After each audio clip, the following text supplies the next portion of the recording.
I'm Spencer. And I'm Rosie. And we're here to review Lost Sphear.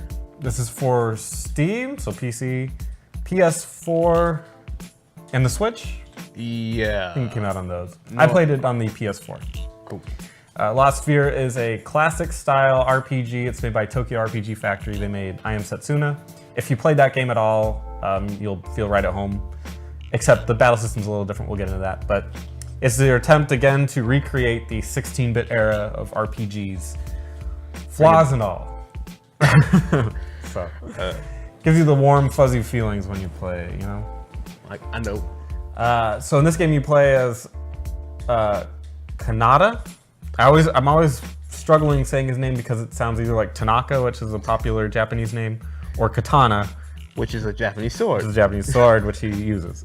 So Kanata and his friends Lumina and Locke, and then you obviously grow into a big party. You get a bunch of friends as you go.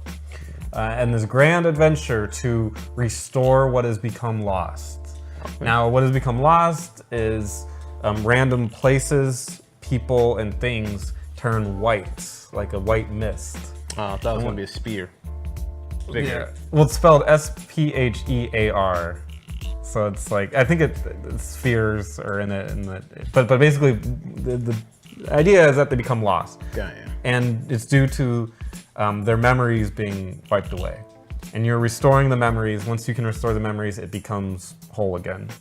So you start with your town. So like big parts of the continents almost get lost, and you can revive them with doing that stuff. It's an interesting concept, and I think they did what they could with it. I think in a bigger game, one with greater aspirations, they could have a much more complex and much more interesting gameplay mechanic there. It's what they did. It was more just a plot device. So go ahead and tell us about the gameplay or the mechanics. So mechanics are, it's a turn-based RPG. Cool. Active battle, but once you choose that you want to attack with somebody, it basically pauses. Okay, that's good. So you have enough time to make your moves, and you'll need it because it almost mixes little bits of tactics RPGs into it by letting you roam around the battlefield and then initiate an attack at a certain point. So if you have, Kanata, who's a sword user, you can have him go close because he has to go up close to people and then slash. Well, his character will actually move up to that character to fight and then be there for until he makes another move. Or until he gets knocked back. Almost like a turn, like in itself. Yeah. Okay. And then, whereas you have your ranged shooters, who for some reason all of their bullets are bullet piercing. Like they'll go through everything, so it just hits everything in a line. That makes it sound a lot more fun and actually tactically move them to do as much damage as possible to multiple targets. Exactly. So if you got like 3 enemies lined up, you put them as far away as possible, but it'll still hit all of them. And then you shoot and it hits them. And, you get combos based on how many enemies you hit before they hit you. It's a good system. I think that it definitely one drawback is that it doesn't emphasize magic enough. So you don't really need to focus on magic. I played on medium. There is a hard difficulty that I didn't play on, but at least in medium difficulty, you don't really need to focus much on magic.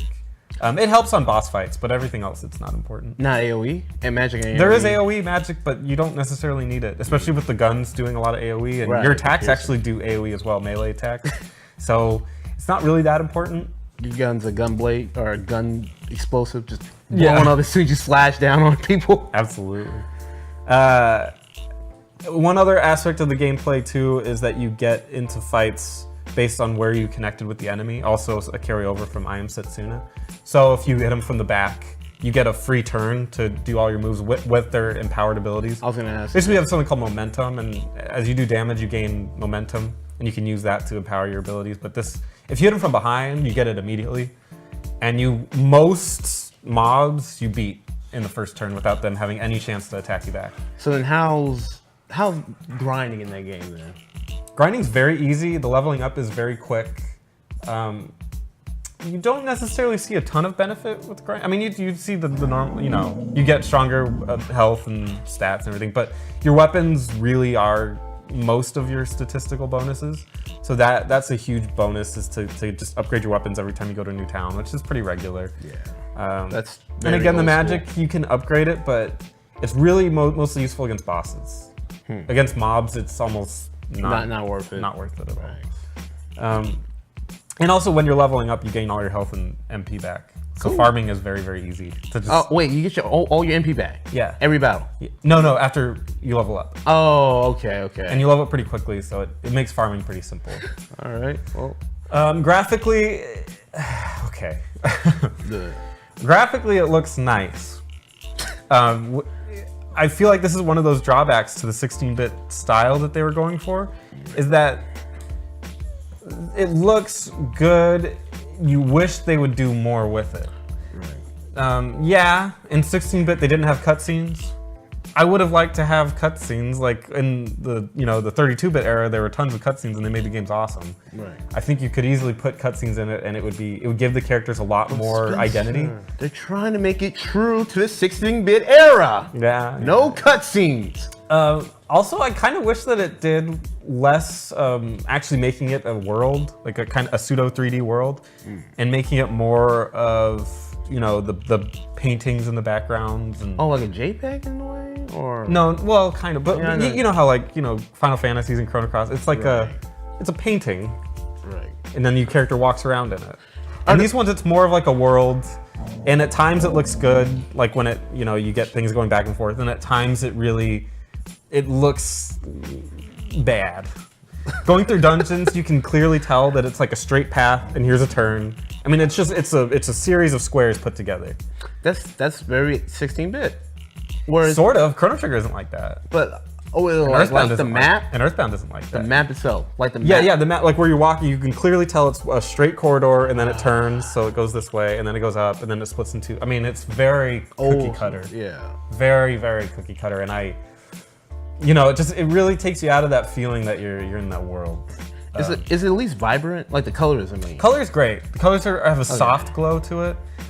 So you don't see a lot of hard greens, you don't see a lot of hard colors, but you do see, this like soft. And again, if you played I Am Setsuna, it's basically, I'm pretty sure it's the same engine. I haven't done any research. So one of the complaints you had about I Am Setsuna is that the environments didn't change, so you always had that snowy white. How are the environments going from place to place in this game?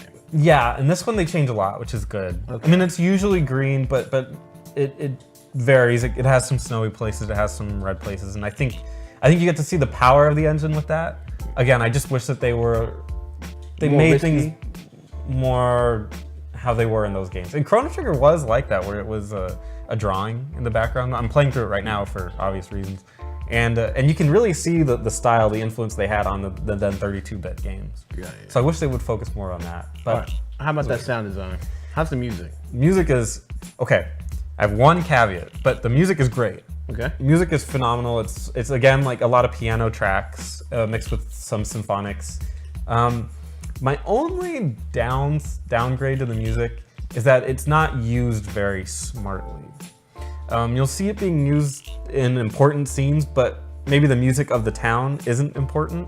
Like it's more jovial. Okay. And they don't mix it right where it's dramatic, where it needs to be dramatic. And it could be silent in some places. Like they should use silence a little more. Oh, okay. Because you'll get like the goofy. Your parents it'll be like, you killed my parents. Like what? Yeah. So in that aspect, it needs work. But again, the theme of the game is 16-bit era, flaws and all. So I'm quite sure 16-bit era had silence. The good ones did, yes.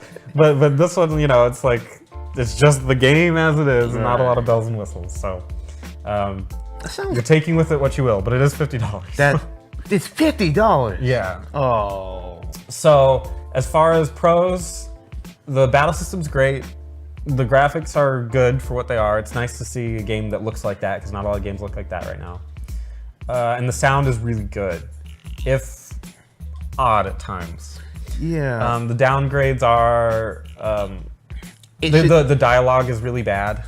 Again, you can chalk that up to it being a JRPG from the 16-bit era, but they really need to learn how to localize a game a little better. The characters just don't sound like human beings. They sound like you know. I would like some hamburgers. Yeah, I would also like to get a hamburger. It's a lot of that. It seems like also, if I can speculate just off of what you talked about so far, that it should have taken a little bit of some modernization, even if it was trying to go for that 16-bit era. Like you were talking about how it should have done something in the 32-bit area when the Chrono Trigger. Yeah. I mean, if it's a harkening back to the golden era, then use both golden eras. Right. Because there's a 16-bit one, and then there's the 32-bit with PlayStation 1. So you have two different opportunities to mix those together, and I think you can take from both. I don't and think still be great. Yeah, no one will be mad. Like, Yeah, this isn't from this era. This wasn't Final Fantasy 6. This is Final Fantasy 7. Like nobody would be mad about that. You'll take from that game. Yeah. So would I recommend it? I would wait. This game, at least I Am Setsuna went on sale a lot, down to $20. I would wait till it's $20 or $30, and I think you'd get a good game here. It's about 20 to 30 hours of gameplay. Oh, okay, that's a good time. A good amount of time. So yeah, 20 or $30 is fair. $50 is a little bit. It's asking kind of a lot of money for the kind of game you're That's getting. what I was thinking. I was like, $50 for that. Yeah. I mean, it's good, but you know. Yeah. Anyway, I'm Spencer. And I'm Rosie. Thanks for watching. Bye.